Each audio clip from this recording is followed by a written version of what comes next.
filomarika Ravalomanana manontiany any ivelany.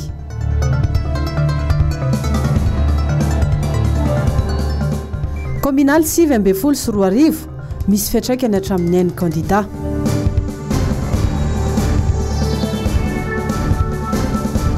Rivo-Douzabelna tafiditra an-tanety ny hariva teo.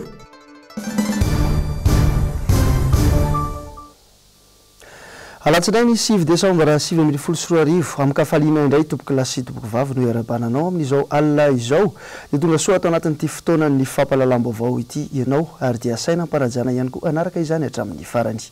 Hoentsika manomboka ny vaovao dia eo amin'ny pejiny politika any Frantsa ny flot national ny antoko tiako Madagasikara nanomboka ny farany herinandro teo iny. Tompona ndraikitra sy mpanao politika maro no niona taminy, isan'izany ny flot teo aloha Hery Rajaonarimampianina. Ny antoko HVM moa dia efa namoaka fanambarana ny farany herinandro teo, manamafy ny tsy fahatomombanany ny fifidianana farany teo. Fanambarana izay mitovy fijery indrindra amin'ny navoaka ny antoko tiako Madagasikara sy ny RMDM.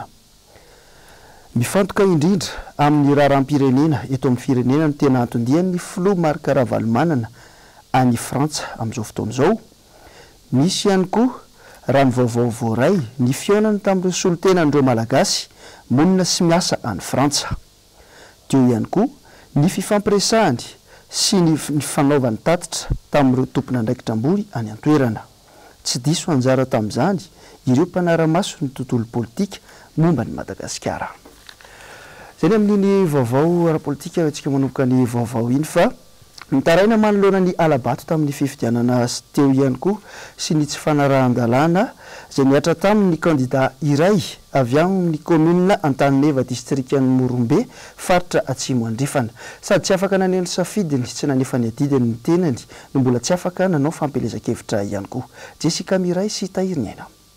Efa miatra manaina mihitsy ny endrika ny tsy fanarahan-dalàna tao amin'ny commune Antananarivo tamin'ny ireny fifidianana ben'ny tanàna ireny.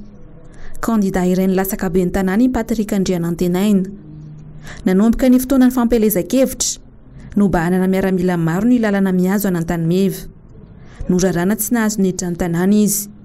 Mbola aohatra amin'izao ireo mpanao barage raha ny fitantarany. Tsy nandeha nifidy mihitsy azy izy. Dia tsy navelan-drozy niditra zahay ary nangataka zahay ny antsoantso tamin'ny sononay hoe mangataka zahay zay olo tompona andraikitra amin'ity barazy tiky. Tsy namaly reo fa hoe tsisy tompona andraikitra eto.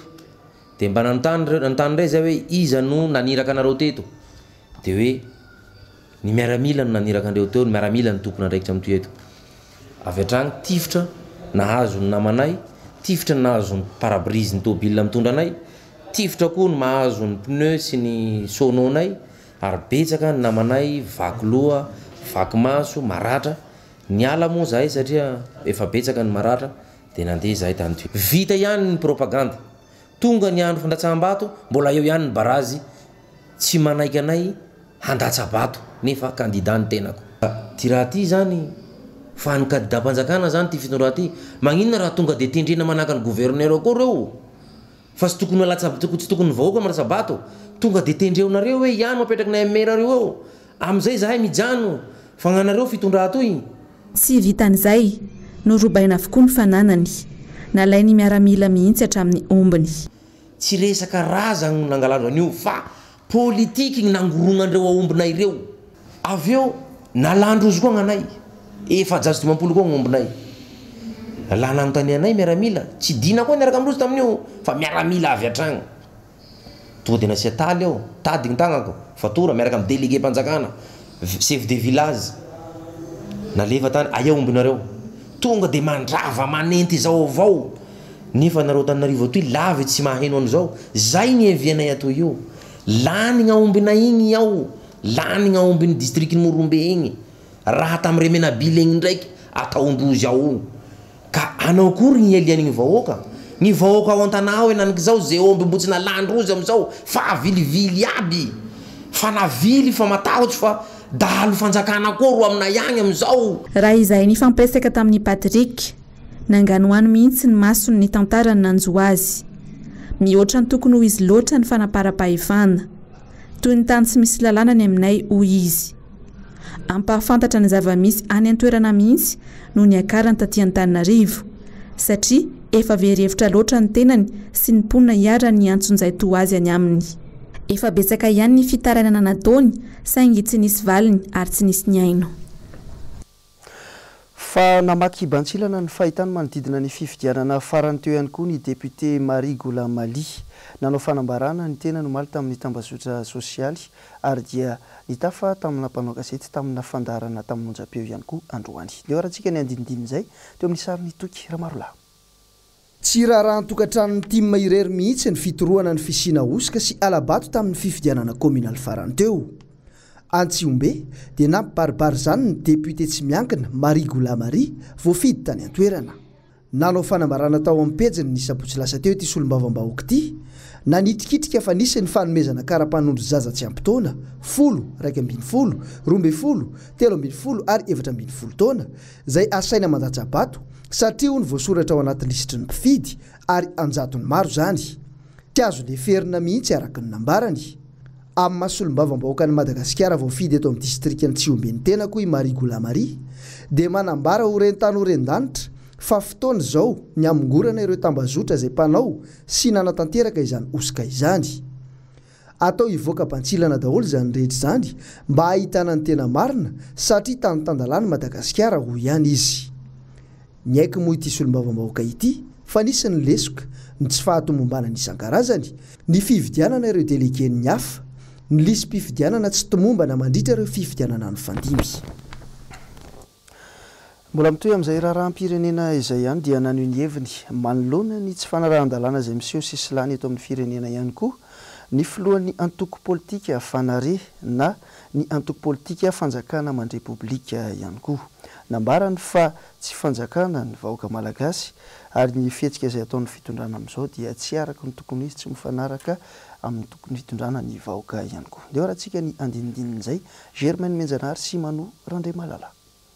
Fa tsy zaka ny vahoaka tsony ny zava-misy fa nitsakitsahana lalam-pandrenana dia motif d'empêchement na président e amin'ny article 49 amin'ny lalam-pandrenana dia milaza amin'ny teny français hoe les fonctions de président de la République sont incompatibles. Zany hoe tsy mahazo miaraka mihitsy amin'ny activité au sein d'un parti politique ou d'un groupement de partis politiques.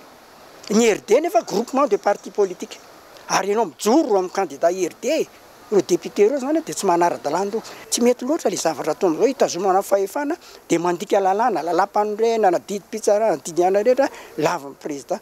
Ny anaranao ve ny anaty bulletin aiza nisy lalam-pandrenana an'izany anarana président ny anaty bulletin. Androany ihany koa ny teny anivon'ny Seniel Arby no namoaka ny vokatra vonjimaiky mikasika ny fifidianana be ny tanàna sy mpanolo-tsaina izay nitotosaina farany teo iny. Rakitra mpitandro ny filaminana teny an-toerana tonga teny ny mpanao gazety ny MBS nanao fanadiadiana Asina Andre Malala sy Tahiry Niaina. Tsy misy zavatra ny fifidianana dia tsy misy zavatra mahamenatra imasoana mafy dia mafy ny lisy mpifidianana zany. Kanefa ny lisy mpifidianana io tsy madio io ratsy itsika rehetrarehetra ny miaraka manadio anazy. Lisy mpifidianana ny any amin'ny fokotany rehetrarehetra manerana ny Madagasikara dia afaka jerevantsika rehetrarehetra ny le lisy mpifidianana any amin'ny fokotany rehetrarehetra anatin'le circonscription. Iza ny olona maty mbola voasoratra ao, iza ny olona tsy mipetraka ao intsony nefa mbola voasoratra ao ihany sy ny zavatra zany eny antsika ny manamarina zany zavatra zany fa tsy hoe ny seni akory ny anao mazia hatraty alarby hoe afantatra ny trangan-javatra rehetrarehetra izay mitranga. Lisy mpifidianana zany tokony imasoana anankiray voalohany. Ny lalam-pifidianana tokony misy zavatra be da be jerevana ao anatin'le lalam-pifidianana mba tena ampangarahara tsara an'io fifidianana io. Fa ny fanetanana ny olona hifidy sy soratra ao anatin'ny lisy mpifidianana zany hoe ny éducation électorale zany tokony misy be da be ihany koa tokony ataontsika mba ahafahantsika manatsara n'le fifidianana rehetrarehetra zany. Ka zany teboka rehetrarehetra zany dia tokony raha mizaka ary raha mientana daholo. Tsy misy dingana tsara ho vitantsika eto raha tsika menakavy no miaraka manao an'izay zavatra izay zany satria ny fifidianana dia aferan'ny olona rehetrarehetra fa tsy any seni rery ihany. Seni dia natao fanantenatena tediavana amin'ny seni dia ny fangaraharaany zany raha ny fahifijeriko azy fa rehefa ohatra ka hopaka lesenia tsy fantatra zay zavatra ataony eo a koponiny eo daholo ny zavatra rehetrarehetra tsisy zavatra mandeha amin'lohany fandehoany amin'ny zavatra tsy mety fa rehefa mangarahara leseny apetraka ambony latabatra daholo le zavatra dia everiko fa mandroso ny zavatra rehetrarehetra zay. Iny zany ny fanazavan'ny filohan'ny seny Madagasikara, fanazavana atao manasoaso tsy feno fandrangitana satria taorian'ny lanonana fa moany ity vomera ity ny voka-pifidianana izay nikorakirainy no nilazany izany. Dokotera aoriana fahafatesana hoy ny maro, iny fanambarana iny mantsy dia miaiky fa tena nisy lesoka ilay lisym-pifidianana saingana tsipy eny amin'ireo mpitsara ao amin'ny tribonaly misahana ny ady amin'ny fanjakana izany amin'izao fotoana izao. Inona moa izany ny antony tsy namborahan'ireo tompon'andraikitra ireto izany valiteny izany nandritra ny fahatongavan'ireo voka-pifidianana teo ampelantanany. Ilazan'ireo tompon'andraikitra ireto namalbontana ny fangatany Antokotimo tamin'ny anamanjery fotsiny. Narirarira hatramin'ny farany mantsy ilay fitakiana momba ny fampitana ny lisym-pifidianana ary ny tena loza dia niazakazana ny namoana ny voka-pifidianana vonjimankasiny. Averina nefa fa fikatsahana ny filaminana aorian'ny fifidianana ihany no antony ny fitakian'ny Tim. Ary tsy ny Tim irery ihany fa ny kandida maro eran'ny Madagasikara no natsikaritra io tsy fahatombanana io. Mitodika eny amin'ny fitsarana misahana ny ady amin'ny fanjakana amin'izay manomboka izao ny mason'ny olom-pirenena. Manantena ireto farany fa ahay hitsara marina ary ahay andray lesona tamin'ny fifidianana teo aloha izy ireo. Tsy ampitombo fahavalo ary tsy amorona hoam-pitenenana toy ny hoe azo raisina fa tsy mitombona fa hijery mahitsy ho tombotsoa ambony firenena. Tafiditra antanety ny ariva teo ilay rivodoza Belina tao amin'ny distrikany Mitsinjo ny idiran'ity rivodoza ity ary raha ny vaovao izay omen'ny teknisianina ao amin'ny mpamatatra ny mety ho toetry ny andro dia matanjaka ny rivotra hoentiny ary ahery ity rivodoza ity. Ny andinindin'izay Asinandre Malala sy Andry Rakoto Malala. Mahatratratra ny amin'ny 30 kilometatra isan'ora ny rivotra hoentiny ity rivodoza ity ary 20 kilometatra isan'ora tafiotra hoentiny raha toka 70 kilometatra isan'ora ny fiksahany.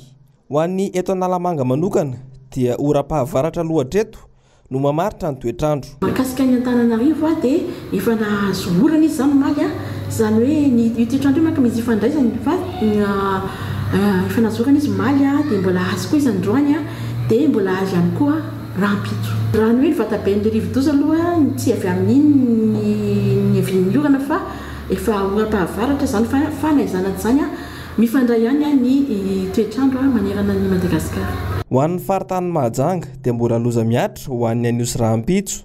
Tsy nianatra mpianatra nanomboka androany ary tsy niasa ihany koa mpiasa.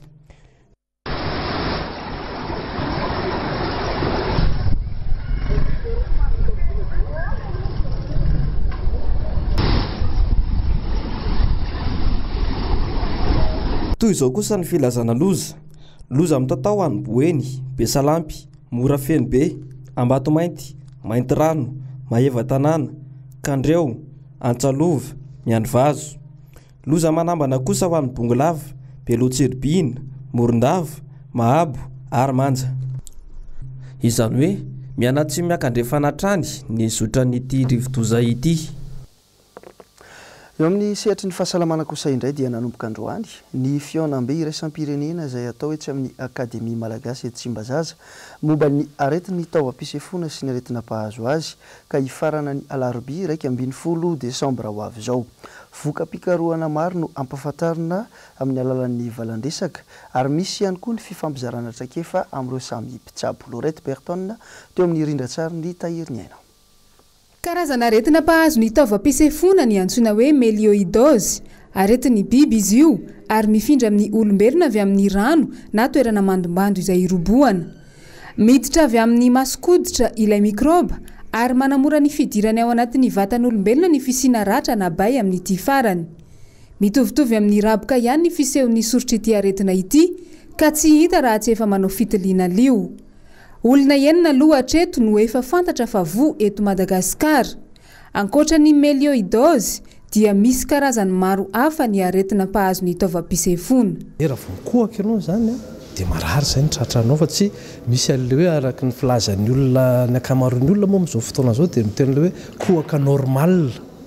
tsisy koa zany hoe revaka normal zany fa fambara fa misy favoazana zay eo amin'ny tratranao kohaka amin'ny tarazoka zany dia lazain'ny olona fa efa hoe normal la izy nefa vonkohaka ianao dia efa tsy normal raha vao misy ireo fambarantenany koa hoe tokony anatona mpitsabona toeram-pitsaboana ny olona anankiray satria araka mifantaritsika fa ary anisan'ny atahorana indrindra eto Madagasikara dia ny tuberculose ny raboka zay betsaka dia betsaka tokoa izy io eto Madagasikara ary tsy nitsoniavin'ny olona ny pneumonia ny asthme tadio koa fa misy koa ny antsoina hoe homamiadan'ny avokavoka cancer bronchopulmonaire zay vokatra azo avy amin'ny sigara ihany koa zay isan'ny antony miteraka ny areti-tratra ny fahalotoan'ny tontolo iainana sy ny rivotra iainana ary ny fiovaovan'ny toetrandro ny sigara dia tena anisany manimba ny taovam-pisefona voalohany indrindra misy tokoa aretina sasatsasany zao na ohatra ny soika sy ny asthme zao raha vao ohatra hoe mivadika miova ny toetrandro zany na miova vanim-potoantsika dia mety mihetsika ny asthme an'ilay olona fa ny eo koa zany ny loto amin'ny tontolo iainana misy fotoana maloto be ny rivotra iainantsika eto amin'ny vilona moa zany indrindrandrindra na ny any ambanivohitra ihany koa misy an'ireny olona mampiasa kitay charbon menaka pétrole ireny mbola vitsy dia vitsy ny mpitsabo manam-pahaizana manokana momba ny fandraisana an-tanana ny aretin'ny taovam-pisefona eto Madagasikara ary tsy mahasahana ny vahoaka rehetra misy eto izany fifampizarana traikefa sy fanaovana tatitra momba ny vokatra vaovao momba ny taovam-pisefona sy ny aretina mpahazo azy no tanterahana mandritra ny 3 andro ao anatin'ilay kongresy iraisam-pirenena izay atao etsy Tsimbazaza omaly tokony tamin'ny 12 ora misandratrandro dia tovolahy iray no maty andrano teny kopa manamorona nandotam-penaka iny avy ny lalao baolina niaraka tamin'ny namany ity tovolahy ity ary andeha ilalao rano ilomano no antondohana izao tratoza izao ny andinidin'izay Jessica Miray sy Tahiriny aina alahady maraina tokony ho tamin'ny 12 ora tovolahy 3 manodidina ny 17 taona eo no avy nilalao baolina nafana loatra ny andro ka andeha hitady rano ilomano izy 3 lahy teto kopa teto andotam-penaka no tapaka fa andeha niazakazaka mafy avy hatrany dia nanalakanjo ary ny roboka ny iray tamin'izy 3 lahy efa tafy-ampita soamantsara ny iray mbola nijanona teto ivelany ny iray kosa teo afovoan-drano ny potra sy ny lentika ny lohany miantso fonjeo saingy no heverin'ny olona fa mbola ho misangy ihany kinanjo sy ny potra intsony ilay tovolahy eo lomano zay dia natsono na afinano baolina zay dia zay lefa reka be anano baolina andao izy izy andeha ilomano tsika dia tsisy rano tena sy tomaitra dia andao zany andeha aty anony dia zany mahay milomano fa za tsy milomano matetika aty fa tsy dia milomano be eto dia rehefa lomano iny dia afa tafapita tery aloha tery fa za efa crampe dia efa tarefa saika tsy afaka tetsono dia izy mbola fananany ainany reto izy letika dia koza dia mbola fananany ainany reto fanamako reto dia avy izy za mbola nitsoka tery fa ny anahy iny crampe daholo tsy afaka netsika mihitsy dia tamin'izy lany iny dia veriny reto mbola manany ihany dia mbola be olona be raha lomany dia verynyolona fananany ihany dia niletika izy dia zay zay vao tafaverina dia za ihany ny hitako farany teo nisika izy ny lomano dia avy eo tsy ny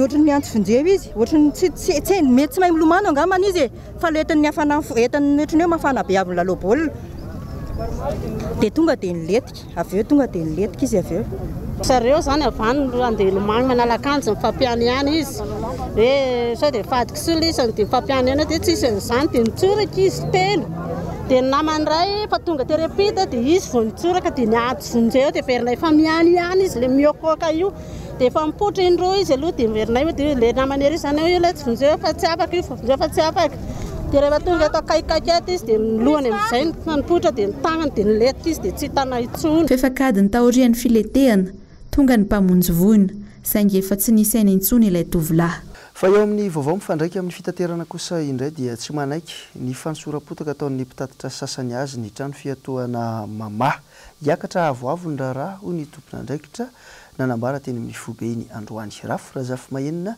teo amin'ny rindrantsary ny Mathieu Prince menjandroa nitady eo amin'ny mpitatra sy ny trano fiantohana iray ny andany milaza fa mamelona trano fiantohana saingy tsy ampy ny tolotra omena azy ireo ny trano fiantohana kosa milaza fa ara-dalàna ary mamoaka volatra amin'ny 7 miliara ariary isan-taona atokana amin'ny fiantohana samihafa ho an'ny mpanjifa tsy manotany tena hoe fa inona moa ilay famaritana anay tao hoe mpitatitra amin'izareo zany hoe tsy mpitatitra ve zany ireto olona voafidy ireto noho zany a tsy maintsy mijoro zay kehitriny miaro an'izany orinasa zany a satria tadiavina verina potena sy orobaina indray ve zany mamaiza moa ireo olona mitonony sy manala baraka azy a isan'andro reo fa hitanay hoe fa lasa lavitra mihitsy le resaka amin'izao fotoana satria lasa resaka attaque personnel mihitsy le zavatra kehitriny a herinandro izay nitaky ny mangarary eo anivon'ity trano fiantohana ity ny mpitatitra rehefa nangina volana maromaro ny mpitarika ajo izay nirotsaka ho mpanolontsainy ny kandida amin'ny fitondrana ankehitriny ka manao izay fomba rehetra sy nikorontana eo amin'ny fitaterana. Nitondra fanampanazavana mikasika ny fanelezana tsao sy vaovao tsy marina teny Analakely androany ireo mpikarakara ny hetsika ara-koltorary natao tao amin'ny efitrano malalaka ny lapan'ny tanàna Ravorasafy sy Mathieu Prince atrano mitondra izay fanadihadiana izay. Raha ny fampiroboroboana ny kolotsaina ny tokony natao lasa ny evitra politika kosa ireo hainao manjerim-panjakana ankehitriny. Lasa fitaovana politika tsy fidy ny mpikarakara ny hetsika ara-koltoraly kitro event izay nolazain'ireo hainao manjery fa mitady vola miaraka amin'ny commune. Événement nataonay dia événement mikasika ny atao hoe sneakers sy ny passion mihodina manodidina ny sneakers. Io passion ana sneakers io dia azo lazaina tsara mihitsy fa mouvement culturel le izy satria misy fomba fiaina miaraka amin'le izy fa tsy mitovy an'le kiraro vidina fotsiny eny amoron-dalana eny. Zany hoe misy fekanjo, misy satroka, misy accessoire be dia be miaraka amin'le izy dia maro be ny olona passionné amin'ny resaka sneakers. Ohatrany hoe olona passionné amin'ny resaka timbre, manao collection na timbre izy dia manangona timbre. Natonga nay ny safidy ny hôtel de ville satria eritreretinay ny hall ny hôtel de ville et espace culturel mety mandray an'le manifestation culturelle. Dia nisy tao ny exposition zay collection privée ana olona, collection ana misy olona importateur ana entana. Tsy ivina moa fa omaly nana tanterahana ny hetsika atao amin'ny efitrano malalaka ny lapan'ny tanàna.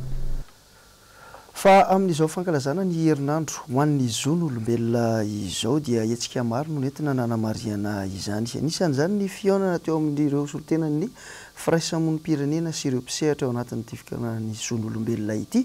Teo ihany koa ireo tompona ndraiky mpanjakana teny amin'ny Le Pavé. Neo rahantsika ny andinindin'izay Lorette Berton sy Tahir Niaina.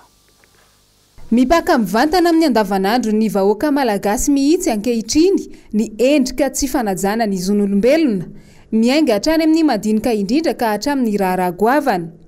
Manana andraikitra ny tsirairay hoy ny fiarahamonim-pirenena ary tokony fitaratra voalohany indrindra amin'izany ny fitondram-panjakana sy ireo tompona ndraiky mpanjakana izay mikirakira ny momba ny fiainam-bahoaka.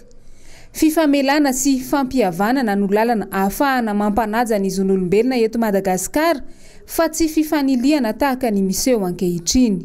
Reraka le firenetsika vizambizana mihitsy antsika dia zay zany mahita hoe tsy ao anatin'ny ady zany ny atantsika vahaolana. Ny antony dia zao io zany raha vao tsy ampiaritsika ny soatoavina mamalagasy fihavanana mifankatiavana firaisan-kina fahamezakasana ary mifametrahana an'Andriamanitra voalohany dia tsy ho tafita mihitsy amin'ny firenena malagasy. Tsy mora ny zavatra iainantsika, mety misy mialatra, mety misy zavatra be dia be ngeny misy zao hoe ny olona zao none fa ao anatin'ny fanarahana, ao anatin'ny fametrahana olombanona amin'izay hitantana ny zavatra maro zay nga manitako hoe vahaolana aingana dia aingana. Fa raha vao mifanenjika hoe raha vao ianina dia ekipandranina dia etc dia miady atrano dia amiko hoe tsy ho tafavoaka le zon'olombelona. Maninona ny olona ny garde à vue, maninona toerana kely balitika ohatran'io ny mahazo.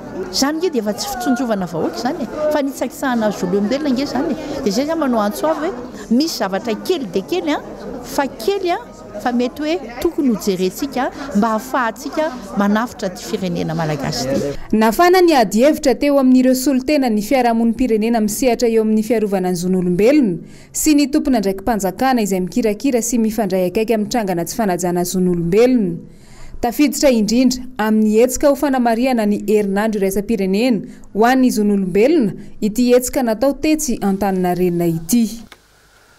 Vaovao hafakely mandingana ny trangam-piarahamonina kosa indray dia fomba malagasy ary maro amin'ireo malagasy no miompisokatra ray na roa ao anatin'ny tokantranony. Tsy misy raha teo ihany koa ny lalàna mazava mandrara ny fiompiana sokatra saingy tranga hafakely no ny tranga teto Andrenivohitra. olona ao anatina tokantrano ray izay miompy sokatra no tratra ny fisamborana noho izay fiompiana nataony izay. Lorette Berton sy Manora Andriamalala.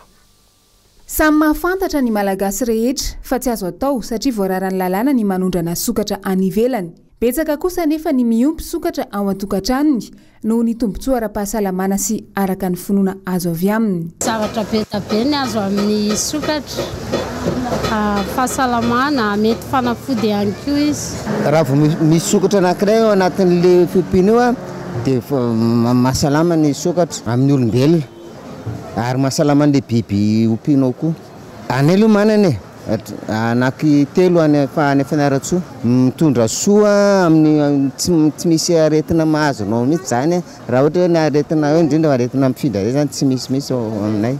Za aloha ny fa tsy fantako hoe inona ny tombontsoa azo aminazy. Izy anankiroa ny tao, zanankely zay dia efa maty. Araka ny alalako anazy zany misy izy hoe fanafody barika.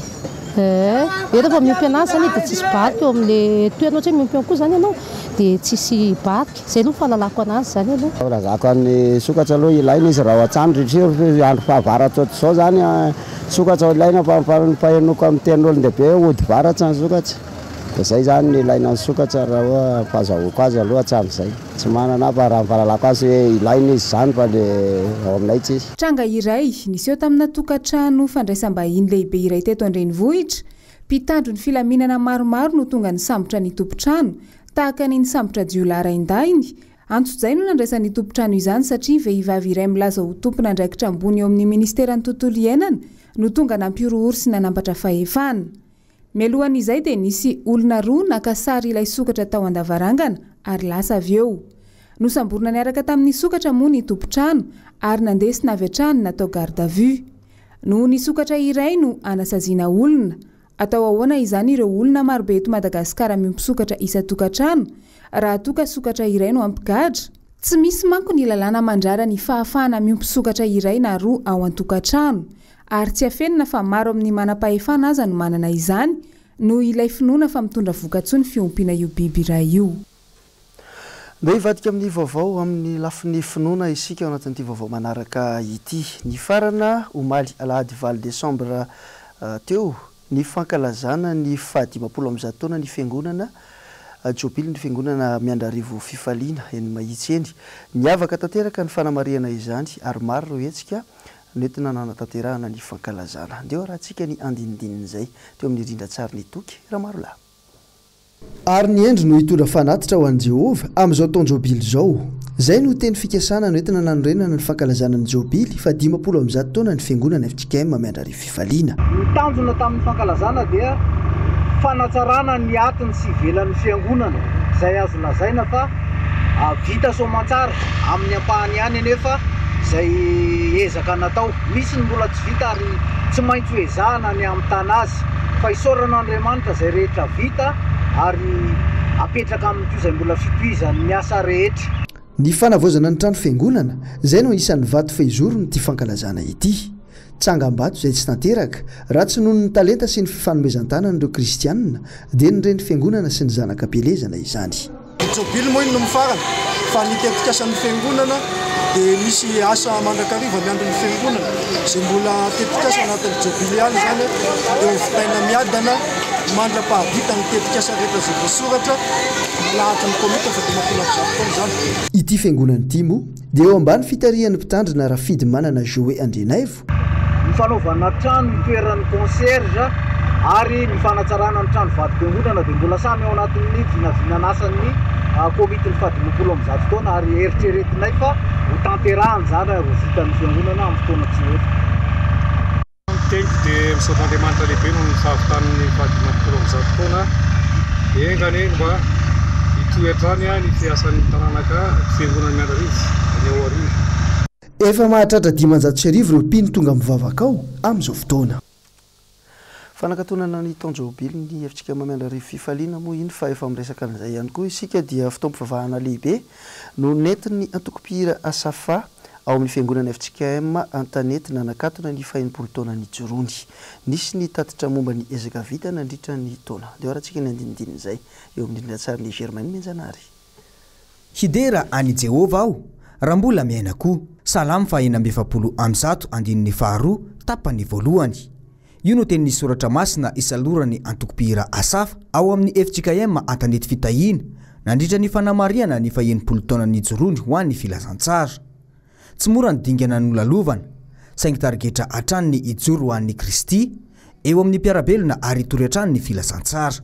Tsangam-bato hoe apetraka moa amin'ity dia ny ao amin'ny sekoly antanety zany ny fanatsarana azy iny tetiasa efa vita le izy fa ny fanatanterahana ny rafitra rehetrarehetra amin'izao andro aviorana sisa no tanterahana zany atoato teo ny fambolekazo nisy ny natao ary ny fiarahana teo firenena fankalazana ny andro raisam-pirenen'ny afrikana Union africaine zay nandrasan'ny natokopihira asafa ny vina ho tanterahana moa zany amin'ny heritaona dia itoy ny fitoriana zany hoe tsy hijanona eto Antananarivo tsony fa ivoaka any amin'ny faritra amin'izay ny atokopihira asafa zany hitory ny traikefa azony amin'ireo fitandremana hafa ivelona Antananarivo ohatra ny efa fantatra fotsiny hoe any Morondava aloha dia efa andehanana zany dia ny akoatran'izay ireo fitandremana hafa namatsika. Tsy ny antsankira ihany no hijoroan'ny asafa fa misy ny asa sosialy izay efa natomboka ary hotohizana.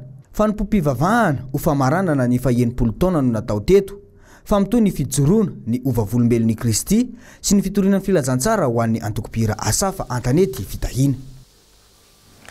Eo amin'ny tranga hafa kely na solita ny tranga tamin'ny farany herinandro teo iny kosa indray dia fiara-panjakana Audi A6 no azo sary nalaina olon-tsotra tamin'ny Mali iny. Nitondra mariazy izy ity ny sabotsy lasa teo ary niparitaka avy hatrany teo amin'ny tambazotra tserasera toy ny Facebook. Androany dia nandray andraikitra ny fitondram-panjakana nisorona tamin'ilay mpiasa-panjakana ity fiara ity araka ny vaovao ray. Ilay mpamily kosa dia nampiatoana tamin'ny asany. Tsy nanambara ity fanambarana ity hoe izy ilay mpiasa-panjakana tompon'ilay fiara fa amin'ny maraharaha tahaka itony matetika dia ny mpamily hatrany no mahazo loza nefa moa ny mpamily afaka mandray fanapahan-kevitra raha tsy mahazo baiko avy amin'ny mpampiasa azy. Fa ny vaovao hoentsika mamarana ny vaovao izay efa andresahana teo ihany mikasika le rivo-doza Belona dia fantatra araka ny nambaran'ny député Ansolala fa misy ny maty, misy ihany koa ireo tsy hita popoka amin'izao fotoana izao. Rava ny 700 fananana sy ireo trano izay noheverina andraisana ireo traboana ary efa manao antsoavo amin'ny tompona andraikitra amin'izao fotoana izao ity solombavam-bahoaka ny Solala ity. Zay ny makasika ny vaovao tamin'izao alina izao fa dia ankasitrahana feno ny safidinao tompolasy vavy niaraka tamin'ny MBS mankasitraka ihany koa ireo teknisianina sy ireo mpanao gazety niaran'ny Sosala tamin'ny fanatotosana izany. Mametraka ny mara-pitafa ho amin'ny manaraka indray. Veloma tompoko.